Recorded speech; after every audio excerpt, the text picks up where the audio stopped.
Welcome back to the shop. I'm Tim, and I appreciate you stopping by.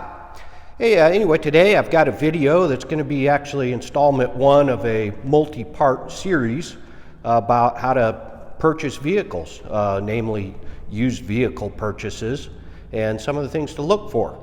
Of course, we run an auto repair shop here in Anchorage, Alaska, and we always recommend to our customers that you have your vehicle brought to our shop and do a pre-purchase inspection. And I just thought I'd take you along for a pre-purchase inspection and just talk about the things that we always want to look for to protect our customers when making a purchase like this. So anyway, this particular vehicle is a 2014 GMC Yukon Denali, fully loaded. It's got the 6.2 V8, and this is one of my favorite cars. We love these things. We've owned several in the past, and they're super fun car to drive. My wife just loves them. They're very expensive though. Under 50,000 miles on it. So this vehicle is considered certified. It is not a GM dealership certified. It's another brand dealership, but they've put the label certified on it as it's passed a rigorous 130-point inspection by the dealer techs, and the asking price is just under $42,000 for this vehicle, which I'm assuming it's around the fair market value for this rig in Alaska here where we're at. I'm not going to talk too much about assessing the value of a vehicle. That's not my job. There's places you can go to check the value of a car, and especially the people you're going to get financing through. If you're financing through your bank, I recommend you talk to them about assessing the value and looking at finance options. You know, there's a lot of money that can be saved on the financing end of things, so don't just jump on the offer that the dealer has for you or the seller. There may be a better opportunity for you to save money on the financing end of things, and also protections built in there at your local financial institution. So check that out. This video series is going to be more about the things you need to look for when considering the purchase of a new vehicle. So you found the vehicle you want an SUV like this, you love the Denalis, and you're sold on that part of things, but and you've test driven the vehicle and you like this. So next step for a person that's not necessarily even a DIY or automotive savvy individual, you want to take it to your trained professional tech to have it looked over to make sure you're making a good purchase. This is $42,000 of your hard-earned money, and you don't want to be flushing it down the toilet. There may be some warranties there, and you know it's very appealing that the selling dealer is extending those to you. It gives you a sense of, well, it'll be okay even if things don't turn out okay. They'll make it okay.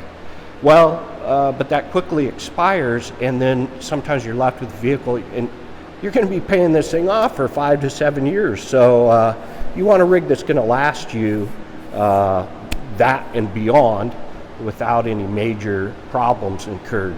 And there's in future episodes we'll talk about the value added benefit of an extended warranty. Those I'm not totally sold on that. I've seen people save money on those when their tranny blew up, but for the most part they're playing the odds, and the odds are that they're not going to have to pay out more money than they're accepting up front for this added coverage. So keep that in mind, but we'll talk more about that later. Basically what we're looking for from our perspective on a used vehicle inspection is red flags. We can't tear the engine and transmission apart and lay it up on the bench and get out the micrometer and check every little thing, but what we can do is give a general inspection and identify any issues that would raise red flags in regards to how a vehicle's been maintained, how a vehicle's been cared for, how it's been used or abused, and then we can make a determination holistically, is this a good decision to pull the trigger on this big time purchase. Certainly value in looking at a Carfax report. That's going to basically tell you if there's any known collisions, any major problems that have occurred. There's some guarantees with that if you purchased a Carfax and something comes up later. But it's not a complete, absolute guarantee that something hasn't happened that may or may not be on the report. A lot of vehicles, if they've been owned by a rental car agency perhaps, or even a private party, where collision damages occur and there may not have been insurance companies, or they self-pay, there may not be a police report filed, and they may do substandard repairs and then trade the vehicle in. Another benefit of having a set of trained eyes on your rig is identifying, hey, look, there's been some collision damage, and we might want to take it to a body and frame shop, check that the frame isn't kind of diamond shaped as a result of an impact on one side or another, and be able to take a closer look at things. Again, we can't spend all day pulling things apart and scraping off Bondo and looking underneath, but we can get a general idea and go off any red flags that we see. Just generally, if you look over a car and the exterior finishes, looking for scratches and dents and dings and rust and stuff like that, you can tell a lot about a car and how it's been cared for. In this particular car, although it still has some snow and ice on it and it's not perfectly clean, it looks like it's been fairly well maintained. The finishes are not all scraped up. It appears to have original paint here. The tires and rims look good. There's no excessive corrosion anywhere. So I'm liking that. Let's take a look inside. Well, I like those little power running boards. That's a nice feature, but just another thing to go bad in my opinion. It's not all beat up, doesn't smell like a dead dog. People didn't put salmon in the back seat and leave it. No big tears on the upholstery. Looks good, smells good. Don't see anything wrong here. Like to take a look at the seat belts, make sure they're not all torn up. Definitely some wear on that seat belt. Nothing that I would say is a no deal, but it is worn. Like to check the seat controls, make sure they're functioning properly. Tilt, lumbar. It's all functioning normally. Switches feel good. A lot of switches in these vehicles. There's so many options, so many things to look at. It's kind of daunting. Just take the time, check every power window, every power switch, every electrical item, look at every light. Again, you're investing a lot of cash. You want to make sure you're not just throwing it away. So one thing I do when I pull these in is I actually check the rear defroster grid, engage the rear defrost, and take an eye, keep an eye on this grid here. And it actually had snow and ice built up on the rear window when I pulled it in. But you can also just kind of wipe here and then engage the rear defroster for like a minute, and then you can just kind of put some fog on there with your breath, and you'll be able to see where the rear defroster grids are heating the window. This particular window has 3 lines in the defroster grid that are not functioning properly. So they've probably been scraped on the inside from people hitting it or putting stuff in the back and not paying attention or whatnot. So it actually needs repair to the defrost grid, probably a replacement rear window to correct that issue. But basically on the lower section of this, we've got several lines that aren't functioning properly, and it's not going to be able to see out the rear window in the middle of winter. I like the engine compartments on these vehicles. They're just super clean. There's just not a lot of junk in the way. They're fairly easy to service. But I'm seeing some things that are concerning to me. I've seen some oil leakage around the power steering area. We see leakages present at both the pressure and return hoses. There is a large amount of fluid present at the front lower radiator core support area.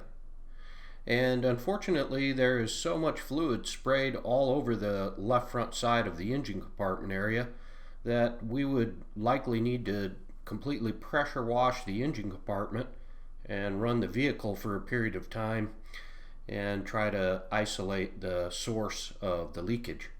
There are signs of leakage at the front power steering pump shaft seal area, the reservoir, as well as all the hoses in the system, and possibly from the power steering cooler assembly as well.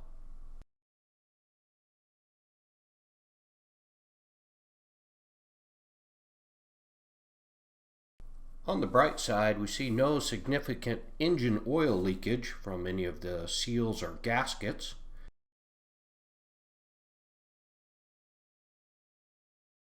The belts are in fair condition.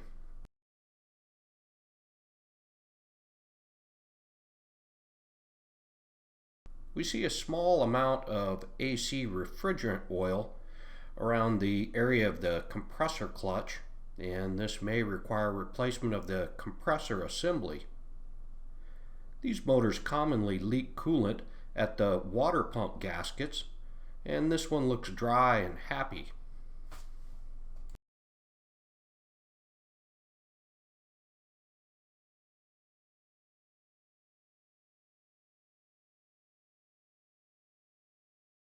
Now we'll just check the level of the engine coolant. We'll do a visual check of the level, which appears to be okay, and the condition of the coolant, which looks like it's likely in need of a flush at this point. We'll use a small handheld hydrometer and check the level of protection, and in this case we're looking at about negative 45 degrees Fahrenheit protection, which is great.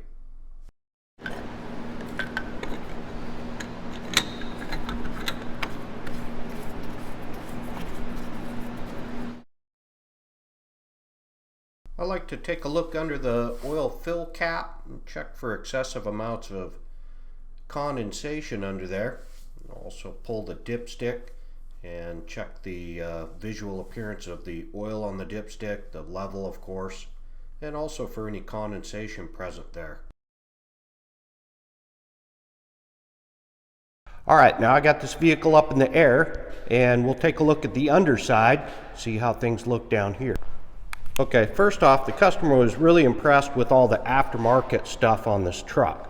Well, they were excited about the dual exhaust that was installed, and the dealership was claiming that this was a value-added feature. Well, I mean, it's cool. It's got a Flowmaster muffler and duals welded on here, but only a matter of time before this is going to rust through and create an exhaust leak. Basically, you're replacing the stainless muffler and exhaust system that came with the car with something that's going to rust out in a year or two, and you're better off. It sounds cool, but it's going to sound really cool pretty soon. So this has the rear heater and AC option, and visibly see here where the AC is leaking out of this evaporative core, and that's going to be a problem there. It may just be the seals or O-rings around that fitting there, but that needs to be looked into, because if you lose your refrigerant or oil, you're going to have big time problems. So it's got an air suspension system. There might be a little bit of leakage at the shock, especially this left side. Nothing major. The brakes, I see on the rear that we've got about 20% remaining. Got about 20% remaining on the rear pads. U-joints look okay. There's no rust coming out of the joints. They're not loose. That looks okay. Transfer case, rear output seals good. Front output looks good. No leakage around the T-case. We want to definitely make sure that it's been maintained. I would say every 30,000 miles you want to service these T-cases. Rest of the exhaust looks okay. Front drive shaft okay. Now we get to the front and realize that something's happened up here. We've got a new control arm, a new knuckle, a new rack and pinion, and I can see that the right front fender and fender well have been replaced. So we've had some collision damage here, and repairs have been done, which isn't necessarily concerning, but maybe, because we're looking for red flags here, and the red flags I see are, okay, we got oil leakage dripping off the new rack. We've got oil leakage coming out from the inspection cover down here. We've got a twisted rack and pinion boot. I mean, the repairs were not done, you know, with a lot of TLC here. So you got to wonder, is there anything that's been covered up, anything we're not seeing that's got Bondo over it or whatever? So I'm a little concerned. Front brakes look okay. Got about 50% remaining on the pads there. Definitely had some repairs done up here. I can't tell if the bumper cover was replaced, but definitely the fender, inner fender well. So we had an impact on the right front area. It's got a new tie rod in. So this customer's already been given a Carfax report, and it shows no collision damage ever occurred on the vehicle, and it's a one-owner rig. Well, we're pretty sure that's not the case, because the entire front clip on the right side's been replaced. So there was some repairs done that were not submitted for insurance claim, or there wasn't an accident report on file. So anyway, that's just proof to show you that a Carfax report is not always going to give you the most accurate information. So at this point, I can just advise the customer that this is a no-brainer deal. I would steer clear of this rig. It's been driven hard and put away wet. Just with the limited time that I've spent looking at it, I've determined that it's been involved in some collision damage. It's had substandard repairs. There's a lot of things I've identified that are in need of repair or will be in need of repair. So I'm just going to recommend they steer clear of this one. Given the low mileage on it, it shouldn't look anything like this. And we want them to have a nice rig to drive for the next 5 to 10 years without having to visit our shop on a regular basis for repairs. So I'll let them decide if they want to keep going with this inspection, or just cut it off here and save a few bucks and save that for the next rig that they want to look at. All right, well, of course, we would normally shake down the steering and suspension thoroughly on the front and do quite a bit of other stuff. I'd normally plug in my scan tool, just check for any codes that are in there, make sure all the readiness monitors have been set and that it hadn't just recently had the codes cleared or anything like that. Maybe monitor the fuel trim data and stuff like that, make sure there's no issues there. But yeah, I mean, it's running fairly well, and test drive, feels pretty good. But we're going to abort this one at this point. It's about saving the customer the money. I've seen enough to want to discourage the customer from going any further. If they want me to, I'll finish out the complete inspection, and just so I can give them the full details of this, but I'm probably just going to cut things off here and encourage them to keep looking. They actually told her after she said, well, I'd like to get it to my regular mechanic to take a look and make sure everything's legit. They said, you don't need to do that. We've already done this 130-point check, and you're wasting your time. This is a cream puff. One of the other salesmen actually came up and said, hey, this is my buddy's old vehicle, and he traded it in, and I just want you to know, It's been cared for and kept immaculate, and there's absolutely no issues with this car. Guys, this guy's a UFC fighter, and he's putting his wife and kids in this vehicle. You don't want to mislead them and tell them it's a cream puff. These are not the type of people you want to screw around with.